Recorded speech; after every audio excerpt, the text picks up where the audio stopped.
The Japanese Grand Prix is behind us now. We are moving to China. All these early morning race, sometimes I have to change my sleeping procedure. Sometimes it's worth it. Like this one is worth it. I said it yesterday that it's a very close race between the Ferrari and the Red Bull. It could have gotten closer, and I will analyze. This will be the only full video I'll be doing for the race, and other videos will be short. But I just want to analyze the whole race. Yeah. And I said Mercedes would have done something, but sometimes the people working with them in Mercedes, they are so shitty that they have the whole pools in their head. And McLaren did a great job, but certainly I knew it was not their race. It's a race between Ferrari and Red Bull. But McLaren were able to compromise the Ferrari's race at a point. And Alonso, wow, Alonso just outstanding. He was able to nullify so many threats, push himself forward, and got the best out of the race. He did better than the McLarens. Although he was on a different strategy to his teammate, Lance Stroll, he was on a better straight line speed and his teammate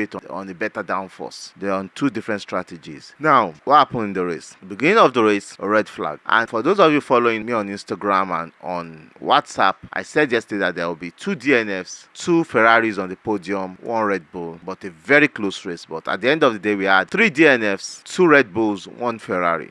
Yeah, that was close, because if it had panned out the way that I was looking at their race pace and how close they could be, it could have been 2 Ferraris, Leclerc and Carlos Sainz alongside Max Verstappen, because Perez was not so in the race at the point. Then I said the Mercedes coming 4th or 5th. Hey, Mercedes just messed the whole thing up. From turn 3, the S's, Ricciardo and Alex Albon crashed out. To me, it was a racing incident. It was not of their own doing. Ricciardo was trying to dodge Lance Stroll and he clipped Alex Albon, and the 2 of them are out of the race. Now, the first lap, the second lap, red flag. Mercedes decided to change strategy. That was the beginning of the doom, and the strategy backfired. Now I will explain. Ferrari stood still on their strategy, but they were looking at being able to quickly dispatch the McLaren, and they're able to dispatch the McLaren, they would get close to Sergio Perez. If they can get close to Sergio Perez, they can put Max Verstappen under pressure. But unfortunately, the McLarens proved stubborn for them, and it took them time. By the time they were able to dispatch the McLarens, they were able to get better life out of their tire. But on tire, you can see that the Ferraris are good on their tires. I said it since last week. They are very good on their tires, very gentle and mild on the tires, and on their long runs, they are very, very pacey. They have the strongest long run this year. Presently, they're having the strongest long run, and Mercedes are second, but Mercedes are so shitty. Now, let me analyze the Mercedes here. The Mercedes went on their tire to have just a one-stop race. When they were about 10 laps into the race, Lewis Hamilton realized earlier that these tires won't do them what they wanted. Instead of managing the tires, he opted to give his teammate George Russell the opportunity to go ahead of him.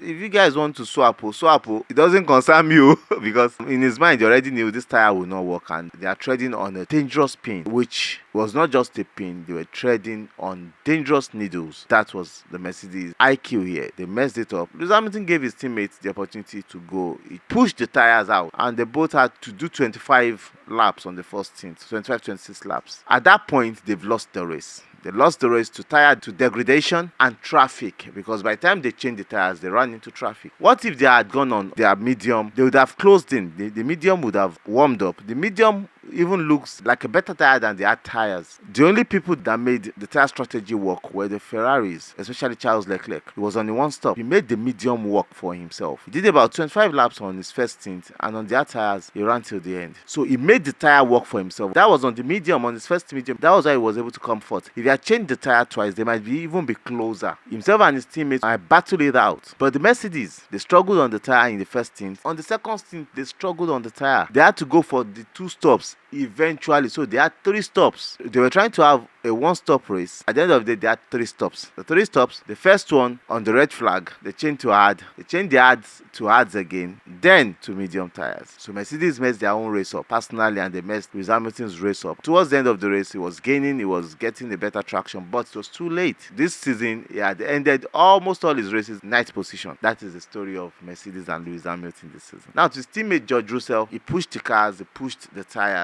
he lost traction, but he was able to control his own race at some particular point in time. But it was no match for the Ferraris, because at the point, whenever they are going to be lapped, they just give you, don't worry, I'm not disturbing you. Message was, oh, pass, don't worry, I'm not disturbing you. Just go. You are my Oga, go.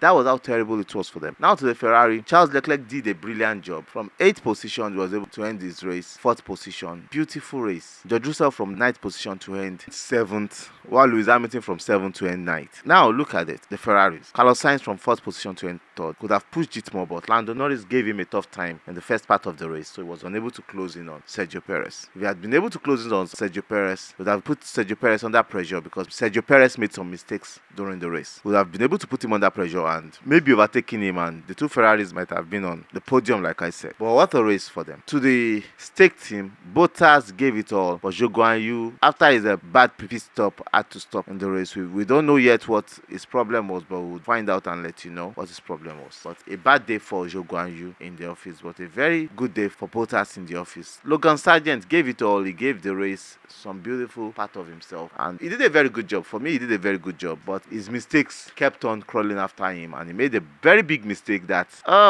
set him back, and it is what it is for Logan Sargent. It is what it is, and I think the Williams team need to look at where they are going to strategize and know. It's not that Logan Sargent is a bad driver, but they just need to trust him more. I think trusting him more would bring him to them, and he might do a good race one of these days, because at the point, his speed, his technicalities were good in his first and second part of his stint of his race, and he did a good job. But kudos to Yuki Tsunoda picking up points in his home race with the V-Cab, and the Haas, what a drive for the Haas. No points, but what a drive. Alpine, shedding weight, shedding flesh, but still they have a long way to go. And to the Red Bulls, what a race, what a fantastic race for them. They came, they saw, they conquer. Started 1-2, ended 1-2. Perfect race. Perez was never able to put Verstappen under pressure. He was never going to put him, or never able to put him under pressure. It was just a Max Verstappen win. And the same thing that happened last year after Carlos Sainz won a race in Singapore. They came to Japan, and Verstappen 19 seconds butchered all of them. Right there in Japan again, 12 seconds butchered his teammate. But it was a great race, and this shows that Ferrari are doing a good job. They are right in the mix. Not just in the mix, they are right on the cups of the tail of the Red Bull. If they can bring better upgrades, push themselves, in which I know they are going to do in Imola. China will be very close. We are going to China next, and it will be a very close race, I can tell you. And we might see the two Ferraris coming on the podium, and maybe one of them winning the race. But it will be a very good race, a different track for all the teams this time, because it's been a long time, like 5 or 6 years they ran last on in Shanghai, China. But coming back to Shanghai, China, it will be a very difficult race for Red Bull. So they will be on par with Ferrari. It's going to be a 2-horse race for the team, Red Bull and Ferrari. And I can see that if Mercedes are back into their normal self, they might be the third best team, but they are looking off the pace in races, off the pace in strategy, off the pace in themselves. They don't trust themselves. That is what is happening with Mercedes. They don't trust themselves, because I believe they should have started the race on medium. Yes, opted for that 2-stop. They wouldn't have had third stop if they had gone for that 2-stop race. It would have worked for them. They might have come 4th, 5th, and possibly have good points. But today, bad day in the office for them. Bad strategy, bad thinking, bad race. It's a good race, I tell you. But up onto China.